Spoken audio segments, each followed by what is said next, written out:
આ તરફ વડોદરામાં સામાન્ય વરસાદમાં ઠેર ઠેર જળબંબાકારની સ્થિતિ છે। શહેરના વિવિધ વિસ્તારમાં પવન સાથે છે વરસાદી માહોલ।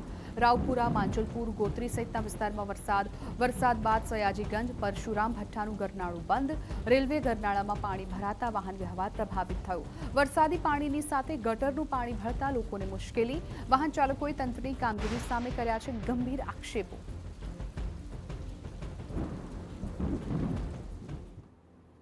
હું આક્ષેપ સાથે નથી કહેતો, પણ આ વાસ્તવિકતા છે। અહીંના રહેતા કોઈ પણ રજિસ્ટર આપ પૂછી શકો છો કે એક વરસાદ આવ્યો નથી અને આ નાળું બંધ થયું નથી। એટલે જાણી સમજીને આ લોકો આવો પ્રયત્ન કરતા હોય એવું અનુમાન દેખાય છે। હવે તો અહીંયા 5 મિનિટ ઊભા રહેવું પણ તકલીફવાળું છે।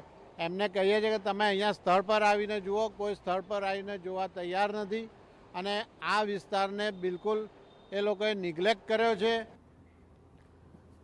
તો ગટરનું પાણી ભરતા લોકોને મુશ્કેલી પડી રહી છે। વાહન ચાલકોએ તંત્રની કામગીરી સામે કર્યા છે ગંભીર આક્ષેપો। મહત્વપૂર્ણ છે કે સ્થાનિકોનું કહેવું છે કે ન માત્ર ચોમાસામાં પરંતુ દર થોડા સમયમાં ગટરની સમસ્યા યથાવત રહે છે।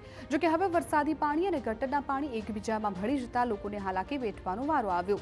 સાથે જ આસપાસના વિસ્તારોમાં પણ દુર્ગંધનું પ્રમાણ વધતા રોગચાળાની ભીતિ સેવાઈ રહી છે। ત્યારે અવારનવાર પાણી ભરાઈ જવાની ઘટનાને લઈને તંત્રની કામગીરી સામે સવાલ ઉઠ્યા છે।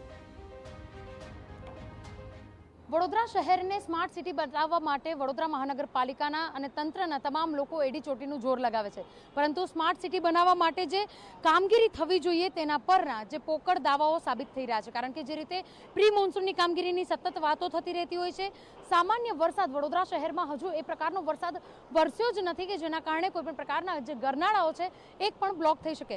પરંતુ આ જેતલપુરનું જે ગરનાળું છે તેના દ્રશ્યો આપ જોઈ રહ્યા છો। આ રસ્તા પરથી પરશુરામ ભઠ્ઠા તરફ જવાનો આ રસ્તો છે મુખ્ય માર્ગ, અને જે માર્ગ પર જે ગરનાળું છે તે પાણીના કારણે બ્લોક થઈ ગયું છે।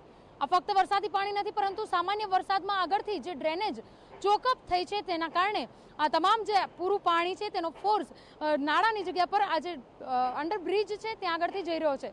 વાહન ચાલકોને વાહન લઈને જતા ડર લાગી રહ્યો છે। બીજી તરફ જો વાત કરીએ તો જે પ્રકારની દુર્ગંધ આખા વિસ્તારમાં ફેલાઈ રહી છે તેને લઈને પાલિકાના પ્રી મોન્સૂનનો જે પ્લાન છે તેના પર ચોક્કસથી જે શંકાઓ છે તે ઉત્પન્ન થઈ રહી છે। બીજી તરફ જો વાત કરીએ તો પાલિકા સ્માર્ટ સિટી બનાવવા માટે વલખા મારી રહી છે। બીજી તરફ જે પ્રાથમિક જરૂરિયાતની કામગીરીઓ વહેલી પૂર્ણ થવી જોઈએ તેના પર ચોક્કસથી કામગીરી નથી થઈ રહી, જેનો ભોગ બનવું પડે છે વડોદરા શહેરના નાગરિકોને। હવે પાલિકાના અધિકારીઓ અને સત્તાધીશો ક્યારે જાગે છે, લોકોની આ પ્રકારની મુશ્કેલીઓનો અંત ક્યારે આવે છે તે જોવું પણ તેટલું જ અગત્યનું રહેશે। કેમેરા પર્સન રોહિત ગોલ સાથે અંજલિ, ન્યૂઝ 89 વડોદરા।